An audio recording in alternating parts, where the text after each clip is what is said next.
Perkenalkan, nama saya Anak Gung Ratirta Dewantara, NPM 102 dari kelompok 9. Saya memiliki dua pertanyaan. Yang pertama, faktor apa saja yang mempengaruhi perbedaan upah setiap daerah? Lalu yang kedua, mengapa setiap profesi yang dilakukan memiliki upah yang berbeda-beda? Terima kasih. Perkenalkan, saya Niputu Iwintikayani, NPM 1932 12 11 18. Di sini saya akan menjawab pertanyaan dari Ngurah Tirta Dewantara, NPM 102. Pertanyaannya, faktor apa yang mempengaruhi perbedaan upah di setiap daerah? Perbedaan upah di setiap perusahaan tidak bisa dilihat dan diukur hanya dari satu atau beberapa aspek saja.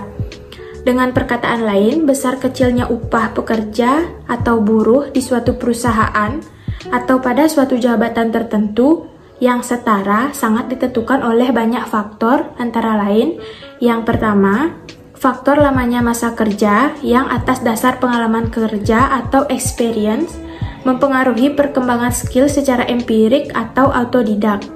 Yang kedua, faktor profesionalisme, keterampilan, dan kecakapan, serta kemahiran dalam melakukan pekerjaan. Yang ketiga, tinggi rendahnya produktivitas atau besar kecilnya produk yang dihasilkan kinerja. Yang keempat, faktor volume dan beban kerja, serta besar kecilnya risiko pekerjaan. Yang kelima, tinggi rendahnya jabatan atau terkait wewenang dan tanggung jawab seseorang, pekerja atau buruh. Yang keenam, aspek kewilayahan seperti jauh dekatnya lokasi atau tempat kerja atau perbedaan wilayah penetapan upah. Yang ketujuh, aspek kepribadian terkait dengan tingkat kepercayaan dan kejujuran serta nilai-nilai kepribadian lainnya bagi seseorang pekerja atau aspek personality. Dan yang terakhir, banyak atau sedikitnya uji kompetensi dan sertifikasi kompetensi yang dimiliki, atau tinggi rendahnya kualifikasi pendidikan sebagai basic start awal dalam bekerja. Perkenalkan, nama saya Nikade Indah Wahyuni, NPM 1932 12 11 20. Di sini saya akan menjawab pertanyaan dari Anak Agung Ngurah Tirta Dewantara, NPM 102. Pertanyaannya, mengapa setiap profesi pekerjaan yang dilakukan memiliki upah yang berbeda? Setiap profesi pekerjaan yang dilakukan memiliki upah yang berbeda karena perbedaan upah mengacu pada perbedaan upah atau gaji antara orang-orang dengan keterampilan yang sama di berbagai daerah atau industri. Ini juga dapat merujuk pada perbedaan upah antara karyawan yang memiliki keterampilan yang berbeda dalam industri yang sama. Umumnya, perbedaan upah direferensikan ketika membahas resiko yang diberikan dari pekerjaan tertentu.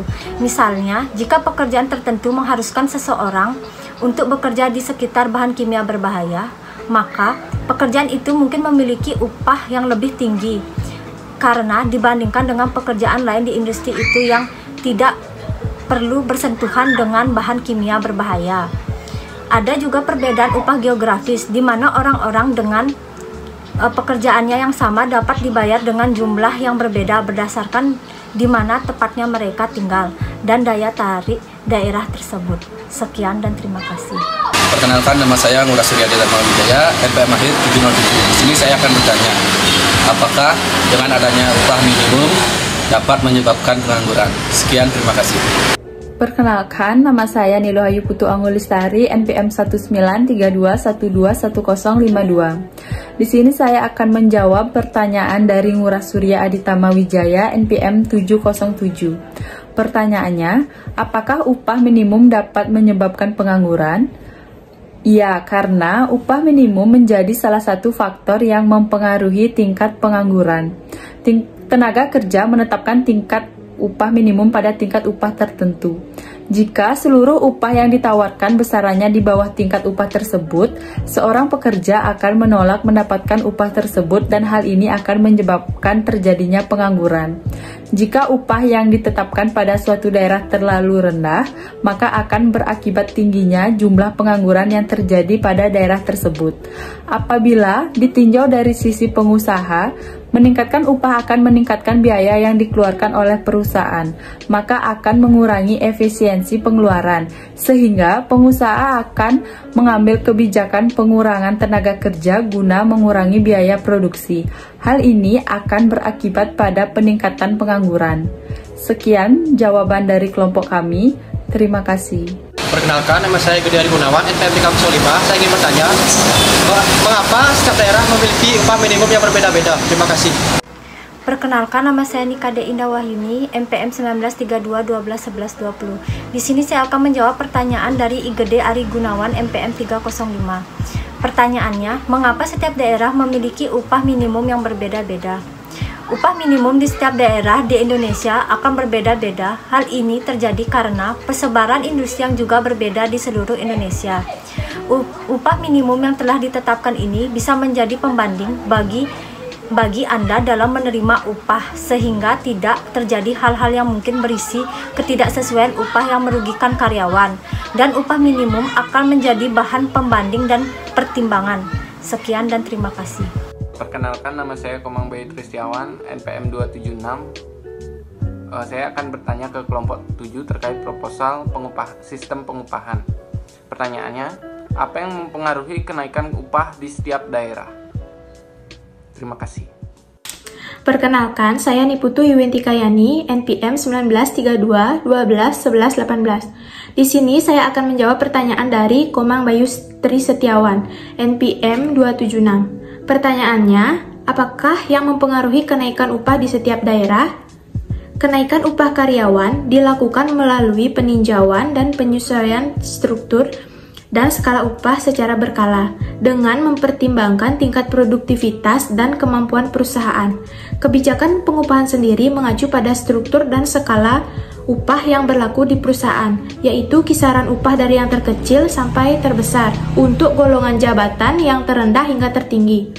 Ada beberapa faktor yang mempengaruhi besarnya kenaikan upah karyawan. Yang pertama, regulasi pemerintah. Setiap tahun, pemerintah mengumumkan kenaikan upah minimum sebagai jaring pengaman bagi pekerja agar upah dapat memberikan penghidupan yang layak. Yang kedua, kemampuan perusahaan. Skala bisnis dan kondisi finansial perusahaan mempengaruhi kemampuan dalam membayar gaji karyawan. Seperti pada masa pandemi, ketika banyak perusahaan terdampak wabah COVID-19, banyak industri merumahkan karyawan karena tidak sanggup membayar upah, apalagi untuk menaikkan upah. Yang ketiga, kebutuhan hidup layak. Kebutuhan hidup layak atau KHL adalah standar kebutuhan hidup seorang pekerja lajang untuk hidup secara fisik dalam 1 bulan. KHL diperoleh dari hasil survei yang dilakukan Dewan Pengupahan Nasional dan ditinjau setiap 5 tahun. Yang keempat, kompensasi rata-rata. Upah rata-rata di pasaran adalah upah yang dibayarkan oleh beberapa perusahaan untuk jenis pekerjaan yang sama dan golongan jabatan yang sama. Yang kelima, jabatan dan tanggung jawab. Struktur dan skala upah di perusahaan menggambarkan jenjang upah. Dengan semakin tingginya golongan jabatan, maka semakin besar kompensasi yang diterima. Yang keenam, peran serikat pekerja. Serikat pekerja dan pengusaha dapat mengadakan perjanjian kerjasama atau PKB yang mengatur masalah pengupahan. Dan yang ketujuh, ada masa kerja. Sebagian besar perusahaan mempertimbangkan masa kerja karyawan sebagai dasar untuk memberikan penyesuaian atau kenaikan gaji. Karyawan dengan masa kerja yang lebih banyak berpeluang mendapat kenaikan gaji dibanding karyawan yang baru bekerja setahun. Perkenalkan, nama saya Natasha Giovanita, NPM 331. Di sini saya ingin bertanya, bagaimana jika ada kesepakatan antara pengusaha dan pekerja membayar upah lebih rendah dari upah minimum? Sekian, terima kasih. Perkenalkan, nama saya Cokorde Trisna Putri, NPM 1932121046. Di sini saya akan menjawab pertanyaan dari Natasha Giovanita, NPM 331. Pertanyaannya, bagaimana jika ada kesepakatan antara pengusaha dan pekerja membayar upah lebih rendah dari upah minimum? Pada prinsipnya, pengusaha dilarang untuk membayar upah lebih rendah dari upah minimum kepada pekerja atau buruh. Lebih lanjut, upah dapat ditetapkan berdasarkan kesepakatan antara pengusaha dengan pekerja atau buruh di suatu perusahaan. Namun, pengaturan pengupahan yang ditetapkan atas dasar kesepakatan antara pengusaha dan pekerja buruh tersebut tidak boleh lebih rendah dari ketentuan pengupahan yang telah ditetapkan dari peraturan perundang-undangan. Artinya, kesepakatan upah antara pekerja atau buruh dengan pengusaha harus berada di atas upah minimum provinsi atau upah minimum kabupaten per kota yang telah ditetapkan oleh gubernur. Apabila dalam kesepakatan upah yang dibayarkan ternyata lebih rendah atau bertentangan dengan peraturan perundang-undangan, kesepakatan tersebut dapat batal demi hukum dan pengaturan pengupahan dilaksanakan sesuai dengan ketentuan peraturan perundang-undangan. Meski demikian, ketentuan mengenai upah minimum di atas dapat dikecualikan untuk badan usaha berbentuk usaha mikro dan kecil. Hal ini karena upah pada usaha mikro dan kecil dapat ditetapkan berdasarkan kesepakatan antara pengusaha dan pekerja di suatu perusahaan. Terima kasih. Perkenalkan, nama saya Yolanda Esrangelia Situmeang, NPM 19321216770 dari kelompok 10 ingin bertanya kepada kelompok 7.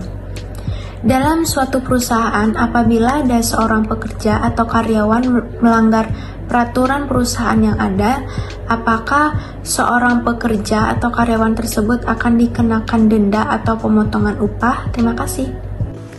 Perkenalkan, nama saya Niputu Itamurdani, NPM 125. Di sini saya akan menjawab pertanyaan dari Yolanda. Dalam suatu perusahaan, apabila ada seorang pekerja atau karyawan melanggar peraturan perusahaan yang ada, apakah pekerja atau karyawan tersebut akan dikenakan denda atau pemotongan upah?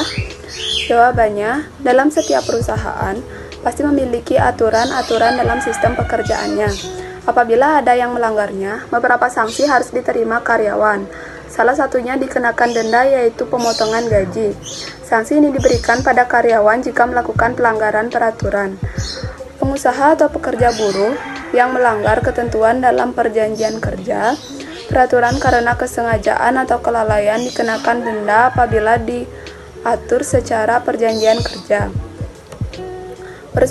Peraturan perusahaan atau perjanjian kerja bersama, hal ini juga tertuang di dalam Undang-Undang Ketenagakerjaan, tepatnya pasal 95 ayat 1.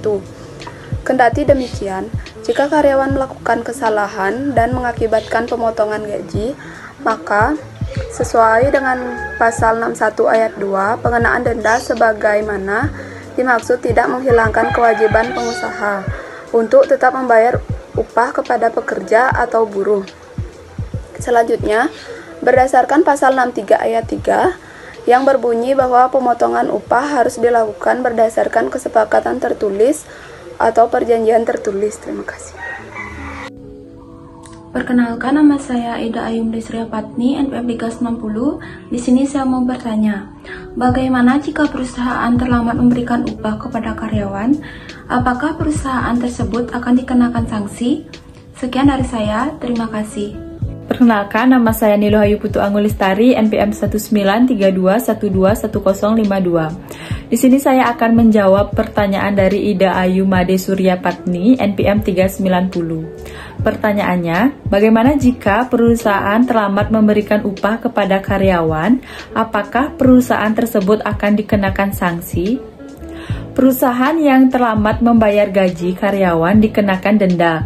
Pengenaan denda tersebut tidak menghilangkan kewajiban pengusaha untuk tetap membayar upah kepada pekerja atau buruh. Pasal 93 ayat 2 Undang-Undang Nomor 13 Tahun 2003 tentang Ketenagakerjaan mengatakan pengusaha yang karena kesengajaan atau kelalaiannya mengakibatkan keterlambatan pembayaran upah dikenakan denda sesuai dengan persentase tertentu dari upah. Sekian jawaban dari kelompok kami. Terima kasih. Om Swastiastu. Perkenalkan, nama saya Rima Ardianti, NPM 19321212239 dari kelompok 10 ingin bertanya kepada kelompok 7. Dalam pembagian upah untuk para pekerja, apa saja hambatan-hambatan yang dialami? Sekian, terima kasih. Om Santi Santi Santi Om. Perkenalkan, nama saya Joko Desti Krisna Putri, NPM 1932121046. Di sini saya akan menjawab pertanyaan dari Nimade Rima Ardianti, NPM 239. Pertanyaannya, dalam pemberian upah para pekerja, apa saja hambatan-hambatan yang dialami? Hambatan yang dialami adalah yang pertama, upah di bawah UMR atau UMK. Prinsipnya, Undang-Undang Ketenagakerjaan hadir untuk melindungi hak-hak pekerja. Salah satu cara melindunginya adalah dengan menetapkan standar upah minimum yang berlaku di tingkat provinsi ataupun kota per kabupaten. Penetapan UMP dan UMK diserahkan kepada pemerintah daerah. Yang kedua, pemotongan upah. Berbeda dengan penurunan, pemotongan upah diatur dalam Peraturan Perundang-undangan Pengupahan. Prinsipnya, pemotongan upah boleh dilakukan oleh perusahaan sebagai bentuk denda, ganti rugi, ataupun uang muka upah. Yang ketiga, pembayaran upah telat. Prinsipnya, perusahaan harus membayar upah pekerja pada waktu yang telah disepakati sebagaimana tertuang dalam perjanjian kerja. Terima kasih. Om Swastiastu, perkenalkan nama saya Ida Ayu Cantika Chandra Pramesti, NPM 192121337. Dari kelompok 10 ingin bertanya, jika suatu perusahaan tidak memberlakukan UMR yang berlaku hanya kepada segelintir karyawan saja, dengan alasan yang tidak jelas atau bisa dibilang pilih kasih, apakah langkah yang harus dilakukan? Sekian, terima kasih. Baik, di sini saya akan menjawab pertanyaan dari Dayu Cantika. Jika suatu perusahaan tidak memberlakukan UMR yang berlaku hanya kepada segelintir karyawan saja dengan alasan yang tak jelas atau bisa dibilang pilih kasih, apa langkah yang harus dilakukan? Jawabannya, setiap pekerja atau buruh berhak memperoleh perlakuan yang sama tanpa diskriminasi dari pengusaha. Pengusaha harus memberikan hak dan kewajiban pekerja atau buruh tanpa membedakan jenis kelamin, suku, ras, agama, warna kulit, dan aliran politik. Sikap pengusaha yang memberlakukan upah minimum hanya kepada segelintir karyawan tanpa alasan yang jelas, ini dapat dikategorikan sebagai bentuk diskriminasi yang dapat diancam sanksi. Selain itu, tindakan pengusaha memberikan upah di bawah ketentuan upah minimum juga dapat dipidana.